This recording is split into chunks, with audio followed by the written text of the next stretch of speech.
رگڑ سنگھ میل کی حیثیت رکھتے ہیں، جن پر اگر غور کیا جائے تو نہ صرف ماضی کے نقش و بازو، مستقبل کے اہداف بھی روشن ہو جاتے ہیں۔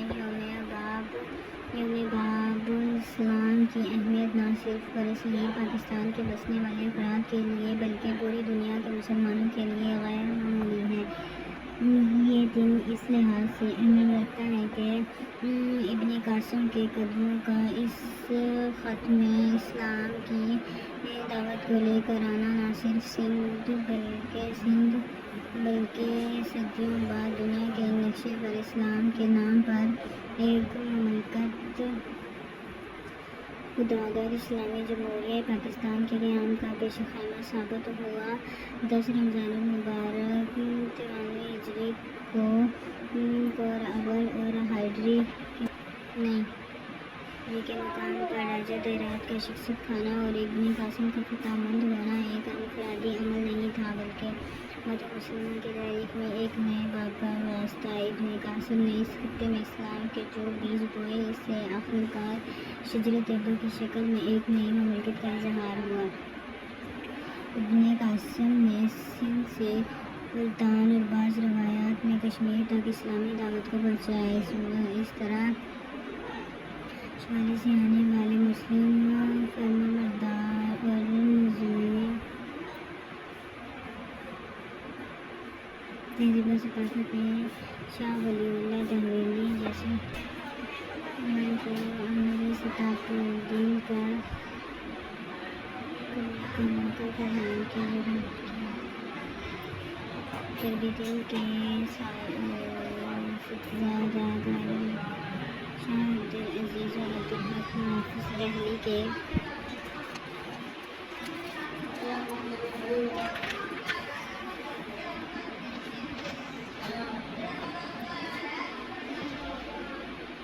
ولی شاہ صاحب کی قرآن فکر کو آگے بڑھانے میں امداد نبوجن شاہ صاحب کے جانشوں میں شاہ اسماعیل شاہ جیسے افراد کا ظہور ہوا۔ اگر غور کیا جائے تو اس واقعے کے غیر معمولی گہرے ثقافتی، تاریخی اور عملی اثرات نہ صرف اہلیان پاکستان قبلہ موشوق وسیع جنوبی مشرقی ایشیا اور یورپ امریکہ تک پہنچے اور اس خطے سے ایسے اہل فکر ابھرے جن کی فکر میں مغرب و مشرق پر گہرے نقشے چھوڑے دور جانے کی ضرورت نہیں۔ صرف 20ویں صدی میں خطے نے عالم اسلام اور دنیا کو علامہ اقبال، علامہ ابو عبداللہ ابو حسین ندوی جیسی شخصیات دی۔ یہ واقعہ اس لحاظ سے بھی اہمیت رکھتا ہے کہ یہ اہم یاد دلاتا ہے کہ رمضان ہی میں مہینہ تھا، یعنی وہ مہینہ تھا جس میں پہلے اسلامی مکہ بدر کے تمام، جس نے مستقبل میں انسانیت کے نقشے اور سمت کا تعین کیا اور نظام امن کو تباہ کر کے عدل اور توحید کی بنیاد پر ایک نیا عالم نظام دیا۔ اس نئی تحریک، اس نئی فکر اور نئی پکار نے انسانیت کو ایک نئے روح پر پروار نظام سے متعارف کرایا۔ بدر کے مؤثر نے تاریخ میں اہل اسلام کو مقام خصوصیت دیا۔ سب نے جان لیا کہ اب تاریخ کون ہوگا، اب فیصلہ کس بنیاد پر ہوگا، اب انسانیت کے لیے معیار اخلاق کیا ہوگا۔ اس مبارک مہینے میں 70,000 زمین کو فتح مکہ ہوتے سر بدولت منصورتا نے پوری دنیا کا نقشہ بدل کر رکھ دیا۔ بالکل ایسے ہی 10 رمضان المبارک کی راجہ دہلی کی شخصیت اور اسلام کی فتح نے برصغیر میں ایک نئے باب کا آغاز کیا۔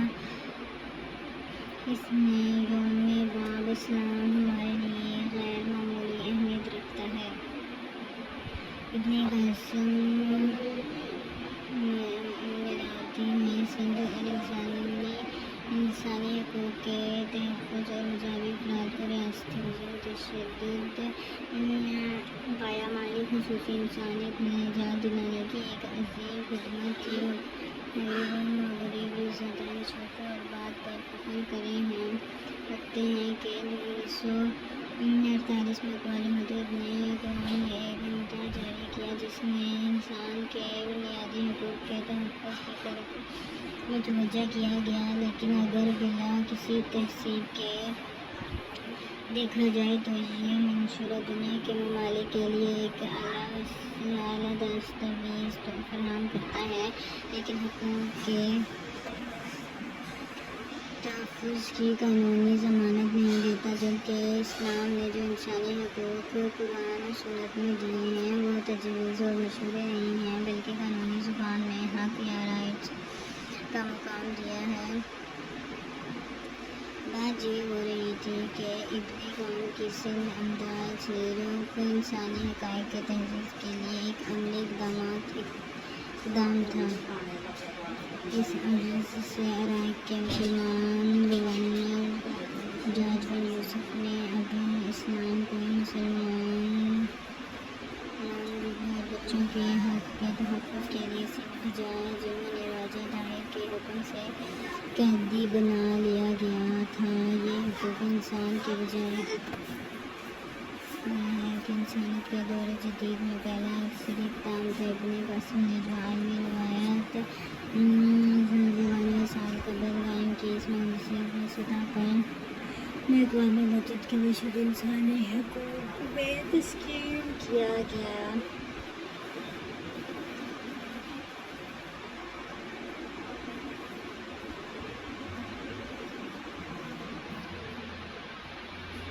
اقوام متحدہ کا مشورہ انہیں ان کا پیدائشی حق دلانے میں ناکام رہا ہے۔ بہت واضح مثالیں فلسطین اور کشمیر کے مسلم انسانوں کی جدوجہد آزادی ہیں۔ ابن قاسم نے سندھ میں جس روایت عالم کا آغاز کیا، اس نے سندھ کی مروجہ جاہلی تہذیب کے تو حمیت بت پرست اور فرما بردار کے اختیارات کی جگہ وحی اہلی اور علم پر بنی ایک نئی ثقافت کو مترادف کرایا۔ سندھ میں ٹھٹھا علم، فکر اور ثقافت سرگرمیوں کا مرکز بنا دیا گیا۔ نئی شکل اختیار کی۔ سندھ کاشی، ٹائلوں اور ہندی شکلوں میں بننے والے رنگ برنگے ظرفوں کی برآمد کی ایک بڑی منڈی بن گیا۔ ایک وہ سرزمین جہاں پرست پر کا جبری تھا، انہوں نے اپنے ہاتھوں اور کشے ہوئے اسلاج گونجی تھی، اور وہاں ہاتھ جو کال تک انسانی مجسمے اور ثابت ہوتے ہی اور بت بنتے تھے۔ کاشتکار ٹائل اور گھریلو استعمال ٹائرزن تزئین و رہائش میں استعمال ہونے والے ظرائف کی تحقیق کے لیے مشہور ہو گئے۔ اب انسانی شکلوں کی جگہ فطرت سے قربت بھول بتوں اور ہندو شکلوں نے لے لی، اور فن سازی عدل انصاف کے پھیلانے کا ایک ذریعہ بن گیا۔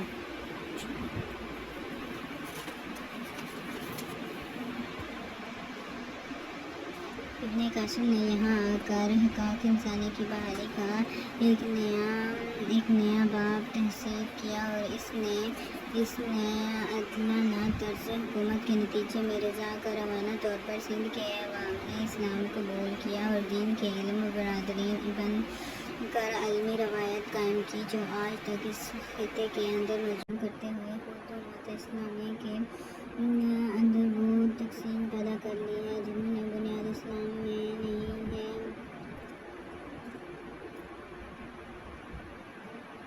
روایتی یہاں لایا ہوا پیغام کے بالکل یہ ہے۔ آج صورتحال یہ ہے کہ ہم اپنے آپ کو مختلف ذاتوں کے لحاظ سے، زبانوں کے لحاظ سے، نسلوں کے لحاظ سے، برداروں کے لحاظ سے، علاقوں کے لحاظ سے تقسیم کرتے ہیں، اور بڑے فخر سے یہ بات کہتے ہیں کہ ہمارے ہاں شادی صرف ہماری ذات میں ہوتی ہے۔ ابن قاسم نے باب اسلام کے ذریعے جس روایات کو یہاں پر قائم کیا، وہ روایات وہی تھی جس کو مدینہ منورہ اور مکہ مکرمہ میں رسول اللہ صلی اللہ علیہ وسلم نے دین اسلام کے بنیادی اصولوں کی روشنی میں ہمیں سمجھایا تھا۔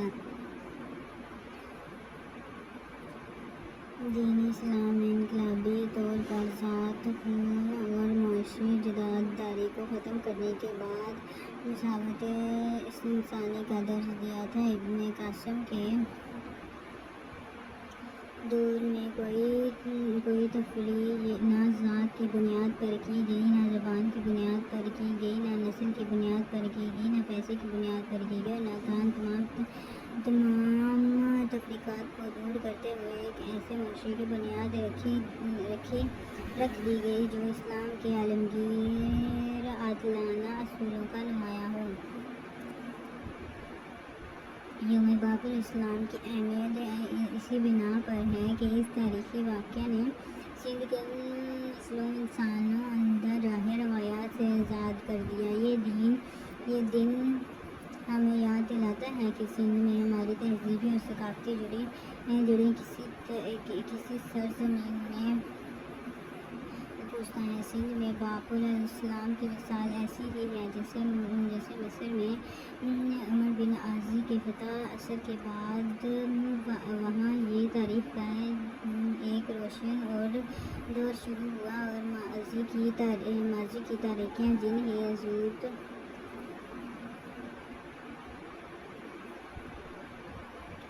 اثر مسلمان بنیادی کے طاقت واقعہ کے بعد فرعون کی تہذیب سے اپنے آپ کو انکتا کیا، اور اپنی تاریخ کا آغاز فتح مصر کے بعد وجود میں آنے والی اسلامی تہذیب سے کیا۔ ارحام مصر آج بھی قبل اسلام کی جاہلی تہذیب کی علامت ہے، جبکہ مسلمان مصر اپنا رشتہ افریقہ سے نہیں بلکہ عمر بن عاصی کی لائی ہوئی اسلامی تہذیب و ثقافت سے جڑتے ہیں، جن ثقافت نشانی کی طرف اسلام موضوعات ہوتے ہیں۔ ورنہ ابولہب کا مدرسہ ہے کہ نہ توت خاندان کی شخص لاش بلکہ وہ مساجد ہیں جو تاریخ کے حضور کے تعمیر ہوئے، جو کتب خانے پر مکتوب سے بھرے ہوئے ہیں، اور وہ تعمیرات جو اسلامی تہذیب کی نمائندہ، انہی کا نام سندھ تہذیب ہے۔ یہی صورت کی پہچان ہے۔ اہل فن آج بھی روایتی پیدائش کا واضح کا استعمال کرتے ہیں۔ کاغذوں پر بننے والے نقش قدیم مصری اثرات کی جگہ اسلامی ثقافت سے وابستہ روایت کی نمائندگی کرتے ہیں۔ قرآنی آیات اور ارشادات کو کوئی روحانی اور خط مسائل میں تحریک کر کے دیکھنے والی تعریف حسن اصول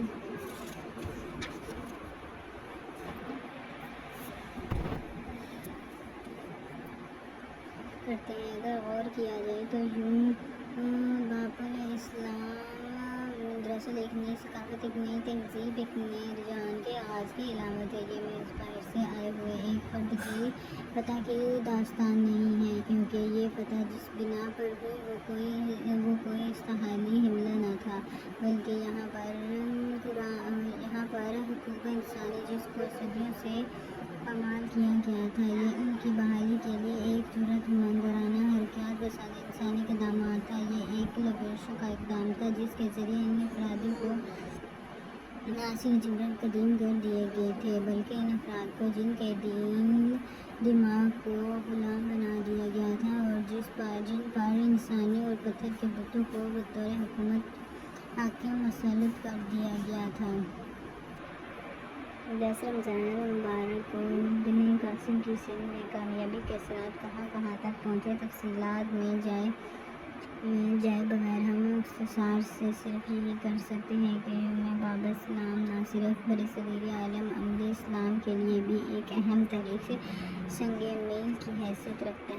یہ جس نظام کی بنیاد رکھی گئی، اس کی پہچان عدل و روایات، تحمل، حاکمیت، اہلی اور معاشرتی فلاح تھی۔ اس نظام میں انسان کے بلند ہونے کی بنیاد نہ دولت تھی، نہ اس کی نسل، بلکہ اس کا علم و تحقیق۔ سندھ میں اشاعت اسلام کا بڑا سبب اور عادلانہ نظام تھا، جس کے ذریعے ایک اعلیٰ ذات کے افراد اور ایک کم معاشرتی مقام کے حامل شخص کو یکساں عدل کی خصوصیت کا موقع ملے۔ اسلام نے جس روایات کا نظم کیا رہنما تو سندھ نے بغیر کسی مزاحمت کے اس نئے نظام کا استقبال کیا۔